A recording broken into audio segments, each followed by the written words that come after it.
Alright, magandang araw po sa inyong lahat mga kababayan. Batang Maynila to,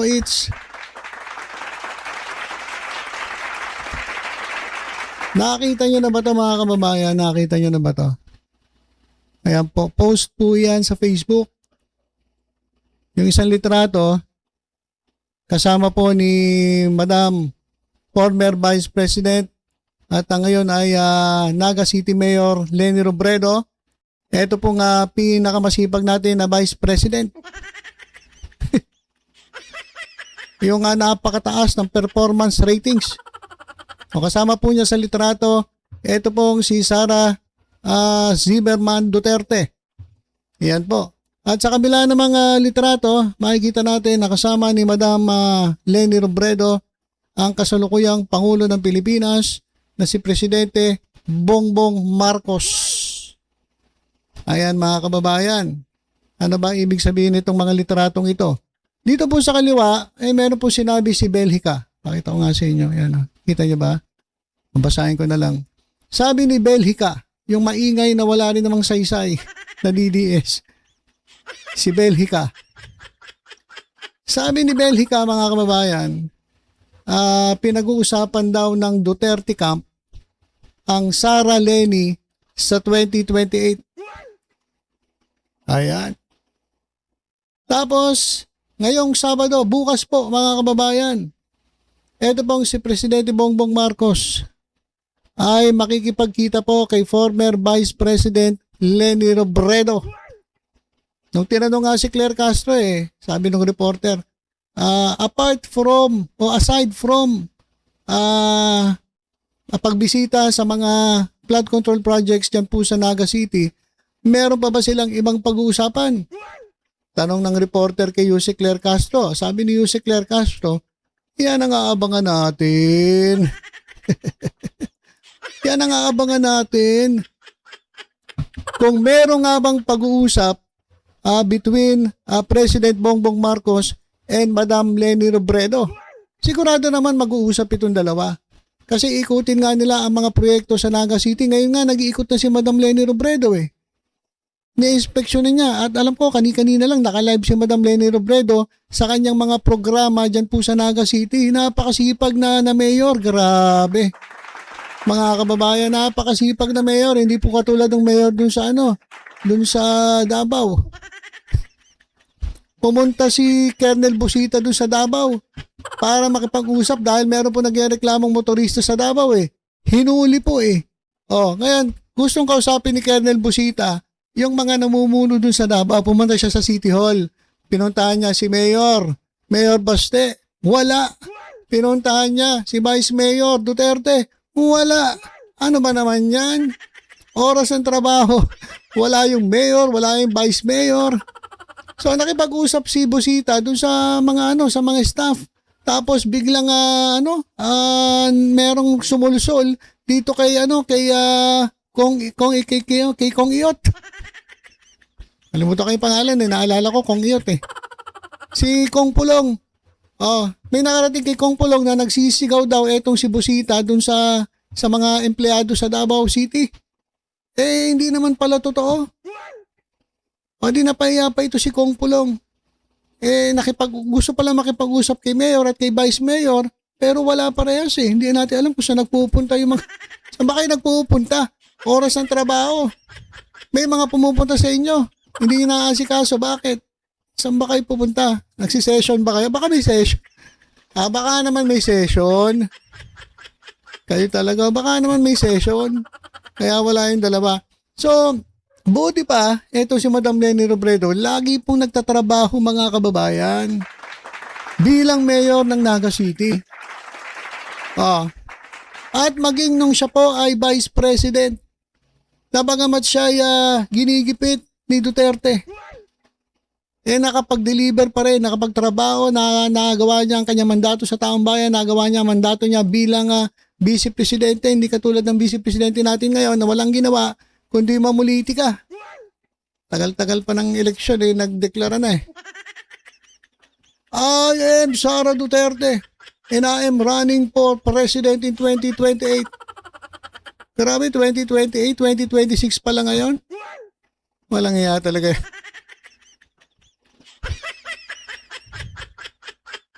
Imbis na unahin muna yung trabaho, imbis na unahin muna ang taong bayan, mas inuna pa yung politika. Oh. So ngayon, eto mga kababayan, dako tayo. Forward na po tayo sa 2028 sa presidential elections. Pinag-aandaan na po ni Sara Duterte, mga kababayan. Grabe, no? Tagal-tagal pa. Pinag-aandaan na. Oh, sabi ni Belhica, kinukumbinsi nila si Leni Robredo na tumakbo bilang running mate ni Sara Duterte. Sabi tuloy dito ng ating kababayan, oh, yung nag-post, oh, basahin ko na, kahit anong panglalait ninyo kay Leni, siya pa rin naman ang kakapitan ninyo sa huli. Siya naman talaga ang totoong liwanag sa dilim. Liwanag sa dilim. O yan. Ayan po yung kinakanta nila sa dun sa mga rally nung campaign, di ba? Liwanag sa dilim. Ayan. O ayan mga kababayan. Gusto nilang makuha si Leni Robredo bilang running mate ni Sara Duterte. Bakit ayaw nyo kay Amy Marcos? Ayaw nyo kay Amy Marcos? Di ba meron na nga kayong team itim? Meron na nga kayong team itim di ba? Sara Duterte, Amy Marcos. Ayaw nyo kay Amy Marcos? Sa bagay, kasi nabasa ko nga si Salsal Panelo. Sinasabi lagi kay Amy Marcos, balat kayo. So, mas pipiliin ni Sara Duterte etong si Leni Robredo na maging running mate kaysa kay Amy Marcos. Sino ba naman ang gusto kay Amy Marcos? Yung kapatid nga niya, kaya niyang baliktarin, kaya niyang traidorin. Di ba? Kapatid niya na sa dugo. Pero siguro lang kalahati lang. Kasi sabi nga na iba, mas kamukha ni Lacson kaysa ni Ferdinand Marcos Sr. Ay, sabi-sabi lang So, pero kahit papano, may dugong Marcos pa rin. So, ayaw. Mas gugustuhin pa nila kunin si Leni Robredo kaysa kay Amy Marcos. Ano kaya masasabi ni Amy Marcos dito? Pagkatapos mong ipagpalit lahat, pagkatapos mong talikuran ng kapatid mo para kumampi kay Sara Duterte, ngayon, eto, sinasabi ng Duterte camp, mas gusto nila kunin na Vice President si Madam Leni Robredo? Ano masasabi mo, Madam Amy? Ano masasabi, ito pa, ano masasabi mo, Daryl Yap? Si Daryl Yap na sip-sip, sobrang sip-sip kay Sara Duterte, hindi pa nga nananalo Feeling, kumbaga, gaganti raw sila. Sabi ni Daryl Yap, sumisip-sip na siguro nangangarap itong pumesto pagka nanalo si Sara Duterte. Pero wala, ayaw nila kay Amy. Chapuera si Amy Marcos Mas gusto nila si Leni Robredo. Ayaw nila ng team itim. Delikado kasi yan Namamangka kasi sa napakaraming ilog yan si Amy. Kaya, eto, mismo si Belhica, isang DDS, nagsabi na pinag-uusapan ng Duterte camp ang Sara Leni 2028. At dako naman tayo dito sa kabilang litrato. Si Presidente Marcos may kipag-usap kay Leni Robredo, ikutin nila yung mga proyekto sa Naga City. Pero pinagtatakhan ko lang, bakit si Presidente Marcos pa ang iikot? Pwede naman si Secretary Vince di ba? Napakasipag na secretary naman niya ni Secretary Vince Dizon ng DPWH. Secretary Vince, baka kailangan mo pa ng engineer dyan, na inspector Sabi mo lang sa akin, naghahanap ako trabaho. Baka pwede naman ako dyan. Kahit part-time lang. Pwede ba yung part-time? Pag mag-i-inspection lang tayo, sama ako sa'yo. Ikutin natin yung mga ghost projects dyan. So, ikutin nila. Pero bakit si Presidente? Pwede naman si Secretary Vince Dizon. Diba? Bakit kaya si Presidente? Baka meron ngang iba pang pag-uusapan maliban sa proyekto sa Naga City. May nagtanong nga di ba? Kasi nakapink si Yuse Claire Castro. Sabi nung reporter, Madam, total nakapink ka. Meron bang usapan? Nililigawan ba ng administrasyon si Madam Leni Robredo? Sabi naman ni Madam Claire Castro, wala naman ganong usapan. Nasama naman ang isip mo. Nakapink lang ako iniisip mo na agad, may mali siya agad. Pero nung tinanong siya, kung meron pang ibang pag-uusapan, sabi ni Jose Claire Castro, yan ang aabangan natin. Kung merong silang ibang pag-uusapan maliban sa proyekto sa Naga City. So, ayan. Nagkakaroon na ba ng ligawan? Talagang, pagkatapos nyo lait-laitin si Madam Leni Robredo, ngayon, lalapit kayo sa kanya? Pagkatapos nyong siraan, pagkatapos na kung ano sabihin nyo kay Madam Leni Robredo, siya pala ang magiging inyong tagapagligtas? Alam niyo mga kababayan, marami po nagsasabi na ang tanging makakatalo dito kay Sara Duterte ay walang iba kundi si Madam Leni Robredo. Kaya siguro balak ligawan ng Duterte camp si Leni kasi kinakabahan sila kay Leni Robredo. Kukunin nila si Leni, Vice President. Kukunin naman ni PBBM si Leni bilang President. Magandang laban yan. So, wala na rito si Amy. si Amy na nangangarap din maging Vice President, mga kababayan. Initchapuera. At mas gusto ng Duterte camp si Leni Robredo.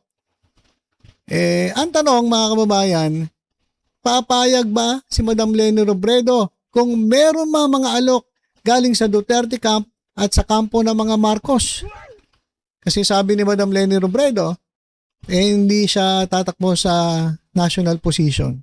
Mananatili siya sa Naga City para ituloy ang legasiya ng kanyang asawang yumao na si ano pangalan ni Sir? Basta si Mr. Robredo. Kalimutan ko yung pangalan ni Sir. So, siya po ay naging mayor ng Naga. So, gusto ituloy ni Madam Leni Robredo yung advokasya ng kanyang asawa. At mukhang sabi naman niya, hindi pa siya tatakbo sa national position. Siguro baka tapusin niya muna yung kanyang termino, 3 termino bilang mayor ng Naga. Pero, pwede po magbago yan mga kababayan. Kasi, eto pong si Madam Leni Robredo ay mukhang siya ngayon ng mabenta. At kung sakali mang magbago ang isip ni Madam Leni Robredo, kanino kaya siya kakampi?